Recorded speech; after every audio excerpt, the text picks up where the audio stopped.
Alright guys, NHL update video. We got some big updates, so buckle up. Wow guys, first hockey night in Canada of the year, and it was an entertaining one. I guess we'll start with some of the more obvious news updates. I'll start with Kasperi Kapanen. So Kasperi Kapanen, in a game versus Montreal and Toronto, broke his stick, threw it at Petrie, resulting in a Petrie penalty shot in which he scored in, which again resulted in the Montreal Canadiens having a massive comeback and eventually winning in a shootout. If you guys didn't watch the highlights for the Toronto Maple Leafs versus Montreal Canadiens game, go watch it because it was a super entertaining game.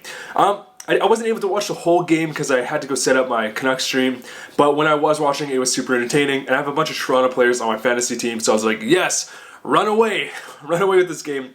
Tavares scored some goals. But anyways guys, so Kasperi Kapanen ended up blocking a shot by Petrie. His stick broke, and he kind of threw his stick towards Petrie, resulting in a penalty shot. Now, most players actually aren't even fully aware that this rule exists. I remember Louis Eriksson last year on the Vancouver Canucks, the same thing happened to him, and he's been in the league for like 10 years, and he wasn't even aware that this was a thing. And I guess the rule is, if you break your stick or you throw a stick at a player with the puck, it's an immediate penalty shot. And then Petrie, the big defenseman, goes and scores, resulting in the Montreal Canadiens coming back from a 4-1 deficit. Guys, hockey is back. That's all I'm going to say. Super entertaining game. So fun to watch. Matthews scores again. Tyson Barrie has 2 more assists. Tyson Barrie now has 4 points in his first 2 games as a Toronto Maple Leaf. Entertaining hockey, boys. We're back. Alright, boys. Next topic. James Neal. Now, James Neal, of course, was a part of that big, huge blockbuster trade, including Milan Lucic and James Neal, of course, heading to the Edmonton Oilers. Now, James Neal, he's been a 20-goal guy his whole career. I think he scored 20 goals, 10 seasons in a row. This guy is a natural goal scorer, and when he came to Calgary, he signed his big contract. It made no sense how he scores 7 goals. Just a complete outlier, and I just didn't understand it. The chemistry wasn't there, and he clearly needed a new change of scenery. So going to the Edmonton Oilers and playing McDavid is probably the best change of scenery anyone can get. James Neal scored 2 goals for the Edmonton Oilers in their 6-5 win over the LA Kings, which again is great to see because I'm hoping for a big bounce back season. The thing with Edmonton is they have Connor McDavid, they have Draisaitl, they have Nugent Hopkins. They're just missing that supplementary scoring support, that secondary scoring, that winger depth. And if James Neal can come in and put up 20-25 goals, and Alex Chiasson is able to replicate what he did last year, the Edmonton Oilers are in a much better spot. When you have Connor McDavid on the team, you always have hope. And if James Neal can be a big upgrade on Milan Lucic, the Edmonton Oilers are looking a lot better than they did last year. Now, Adam Larson injury hurts. We talked about it in one of my last videos. He blocked a shot from Quinn Hughes. That's going to hurt. Bouchard's up. We'll see what they can do. Alright guys, next topic. Vancouver Canucks and Quinn Hughes.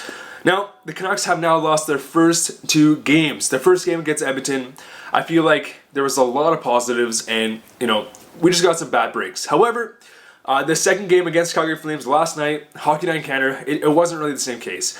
The Canucks, they just weren't making passes. They just looked sloppy. They just looked sloppy.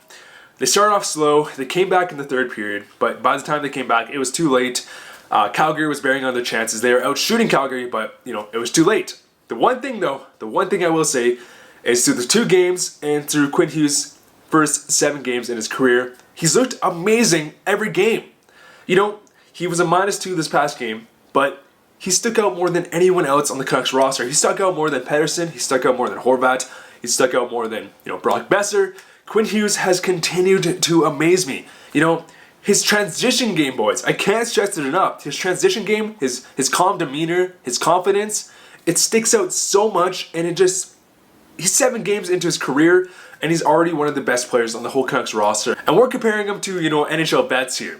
So the Canucks have lost their first 2 games. This next game is going to be huge because, Horvat is probably going to be the captain.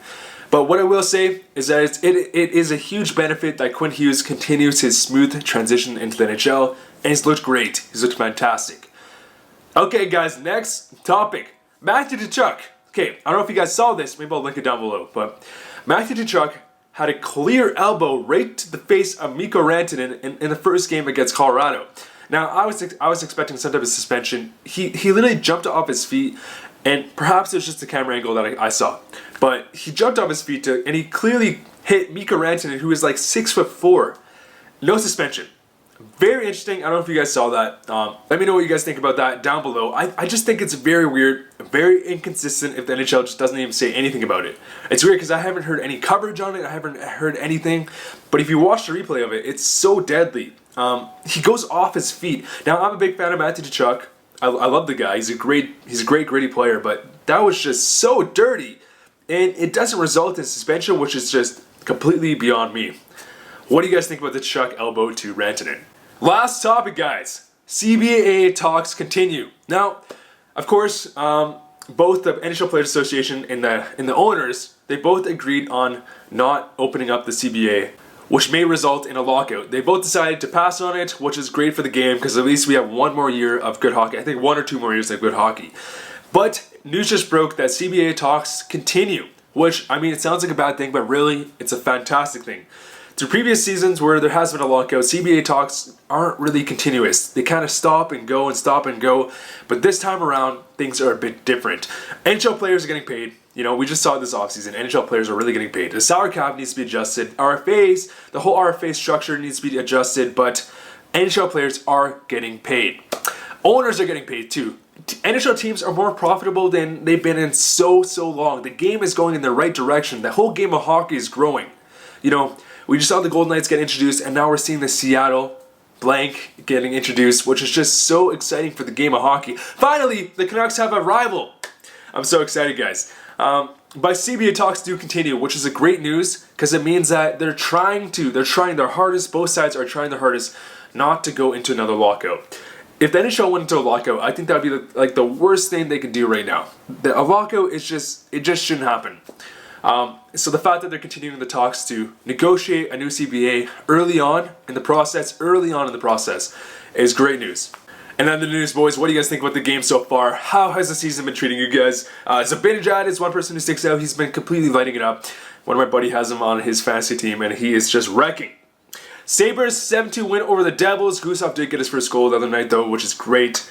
Hughes and Kakko have still yet to get on the board. Very interesting. So I guess that's one other thing is it's early on in the season, which makes sense.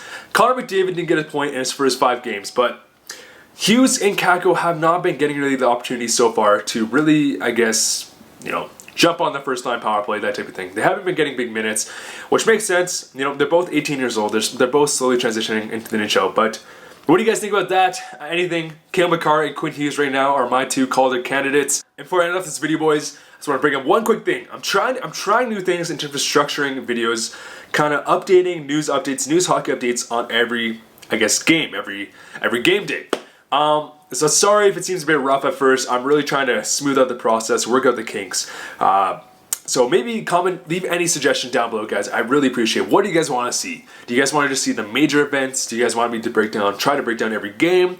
The issue with that is that I just don't have the time to watch every game. I wish I did. I wish I was like Shannon, the hockey guy. I wish I could watch every game and then summarize what I see. However, it's just not going to happen. I just don't have the time. I work full time. And it's just not going to happen, unfortunately. But I can try my hardest to sum up the main events. I do watch a lot of hockey still. I watch hockey basically by the time I get home from work until bedtime. So I can try my hardest, but I'm not going to be like THG. So as I work out the kinks on these types of update videos, I'd appreciate as much feedback as you guys can give me. Other than that, boys, make sure to follow my Twitch down below. We've been streaming so much HUT, so much franchise mode. It's been a blast. Other than that, oh yeah, one question for you Canucks fans. I am going to Vancouver. I've said this in previous videos, but I want to get your feedback. I'm going to Vancouver on November 10th to watch the Vancouver Canucks face off against the New Jersey Devils. It just worked out perfectly with my break.